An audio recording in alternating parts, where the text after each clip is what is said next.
दुबईमा एकजना व्यक्तिलाई 50,000 दिरामको जरिवाना तोकेको छ। करिब 19-20 लाख रुपियाँ नेपाली रुपिज हुन जान्छ है।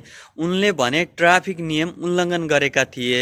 उनले चलाएको कार 230 किलोमिटर प्रति घण्टा ओभर स्पिड चलाइरहेका थिए। अरू मेन कुरा के भनेपछि जुन उनले चलाएको कार थियो त्यसको अगाडि पछाडि कुनै पनि नम्बर प्लेट थिएन। विदाउट नम्बर प्लेटको गाडी उनी सडकमा चलाइरहेका थिए। पछि नियन्त्रणमा लिएर उनलाई 50,000 दिराम जरिवाना तोकिएको हो।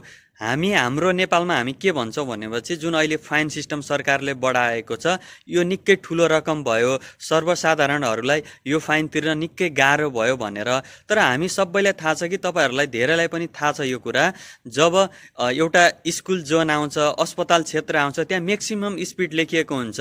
धेरै जसो ड्राइभरहरू त्यसलाई उल्लङ्घन गरेर आफू पनि जोखिममा परेर अरूलाई पनि जोखिममा पुर्याउने काम गरिरहेका हुन्छन् है।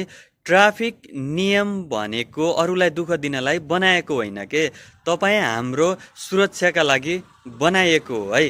त्यही भएर त्यो मान्छे मात्र ट्राफिक नियमबाट डराउँछ जसले ट्राफिक नियम पालनै गर्दैन, ट्राफिक नियम पनि पालना गर्दैन, त्यसलाई जरिवानाको पनि डर हुन्छ र दुर्घटनाको पनि निकै ठुलो जोखिम हुन्छ है।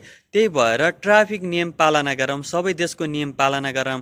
हेर्नुहोस् त यत्रो 50,000 दिराम जरिवाना तोकेको छ युएई सरकारले त्यो कार चालकलाई है।